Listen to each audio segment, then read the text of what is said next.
कुकुर यानी कुत्ता पालने वाले लोग अपने कुत्ते से विशेष लगाव रखते हैं। ठीक ऐसा ही लगाव रखते थे तिल्दा। तिल्दा यानी त्रिलोक सिंह बिष्ट। उनका कुकुर भी बेहद लगाव रखता था तिल्दा से। तिल्दा कहीं भी जाए कुकुर उनके साथ ही चलता। ज़्यादा बड़ा नहीं था हालांकि उनका कुकुर, पर बिन तिल्दा के उसे चैन नहीं आता था। तिल्दा को वो गांव में ही कूं कूं करता हुआ मिला था। शायद कोई छोड़ गया था। बेहद छोटा था उस वक्त वो। तिल्दा उसे उठा लाए और उसे पाल लिया। रोज सुबह शाम एक कटोरी दूध और उसमें एक रोटी चूर कर तिल्दा उसे देते और वो थपड़ थपड़ उसे खा जाता था। अच्छे खान पान की वजह से अब वो गोलमोल सा दिखने लगा था। तिल्दा और उनकी पत्नी अकेले ही रहते थे। इस कुकुर के आ जाने से घर में अब हलचल बढ़ गई थी। उनका ये कुकुर दिन भर धमा चौकड़ी मचाता, जो बड़ा प्यारा लगता था। हमारे घर भी आकर उछल कूद मचा देता था कभी कभी, और जब उसे डांटो तो भागकर तिल्दा की गोद में दुबक जाता। बड़ा प्यारा लगता था तिल्दा का वो प्यारा कुकुर। तिल्दा का मन भी इस कुकुर के बिना नहीं लगता था।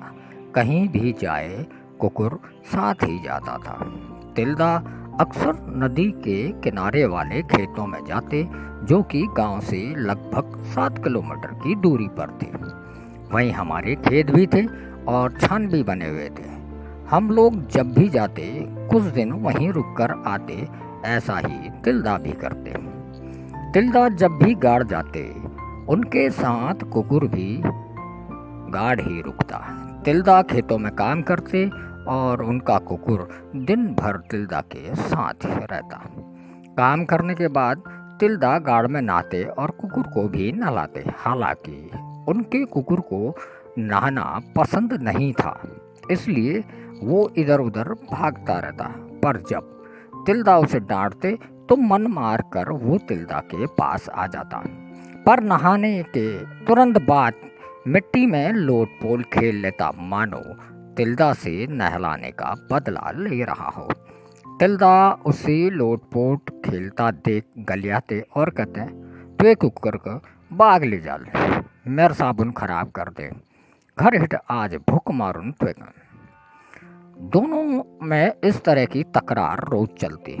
इससे ना तो कुकुर मिट्टी में लोटपोट लगाना छोड़ता था और ना ही तिल्दा उसे भूखा मारते।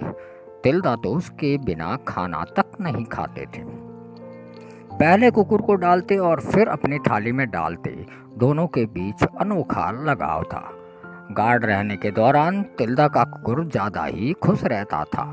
कभी चिड़ियाओं का पीछा करता तो वो कभी कीड़े मकोड़ों के पीछे पीछे भागता।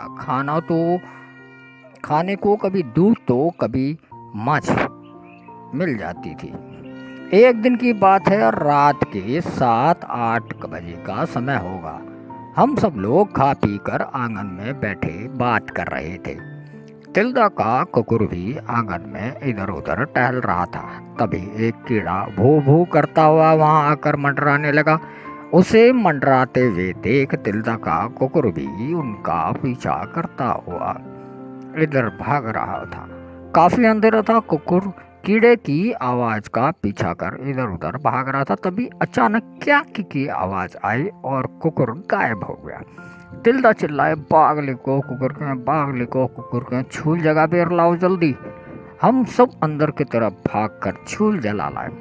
छूल के उजालों में चारों तरफ कुत्ते को ढूंढा, पर उसका पता नहीं चला। काफी देर तक ढूंढने पर आखिरकार वापस लौट आए। तिल्दा रोने लगे। दुख हमें भी हुआ, पर तिल्दा का तो साथी चला गया था, इसलिए वो ज्यादा ही दुखे थे। रोते हुए कह रहे थे, आग लग जाओ यो खापड़ का, क्या ही कहो कि बाग ले जाए, देखो आज लिखो। बड़ी मुश्किल से तिल्दा को सबने समझाया कि अब जो हो गया सो हो गया, अपने को संभालो। बड़ी मुश्किल से तिल्दा संभले। दूसरे दिन तिल्दा बोले, अब यहाँ मन न लगन, गो जाचू। हम लोग भी उनके साथ गांव की ओर चल दिए। घर पहुंचते ही देखा तो तिल्दा का कुकुर गांव पहुंच गया था। तिल्दा तो खुशी के मारे झूम उठे। उन्हें विश्वास ही नहीं हो रहा था कि उनका कुकुर जीवित है। सबने खुशियां मनाई कि चलो तिल्दा का कुकुर जीवित है। पर साथ में ही इस बात का भी आश्चर्य हुआ कि आखिर रातों रात कुकुर जंगल के बीच से होता हुआ 7 किलोमीटर का सफर तय कर गांव कैसे पहुंच गया। शायद जब उसे बाघ ने पकड़ा और उसे नीचे फेंका होगा तो उसने घबराहट में गांव की ओर दौड़ लगा दी। इस तरह से वो गांव पहुंच गया। उसके गले में हल्के खरोच के निशान भी यही सब बतला रहे थे। सब खुश थे कि तिल्दा का कुकुर सुरक्षित है। पर उस दिन के बाद एक बात जो देखने में आई वो ये थी कि तिल्दा का जो कुकुर तिल्दा के साथ हर कहीं जाता था वो अब गार्ड की ओर नहीं जाता था। रोड के नीचे जैसे ही गार्ड जाने का रास्ता आता वो रुक जाता। हम मजाक में अगर उसे नीचे ले जाने लगते तो वो लेट जाता, मानो ये कहते हुए कि मत ले जाओ रे, वहाँ बाघ है। उस दिन के बाद तिल्दा का कुकुर कभी रोड के नीचे की तरफ नहीं उतरा। ना ही अब तिल्दा रहे ना ही उनका कुकुर। बस उनकी यादें इस कथा के जरिए शेष है।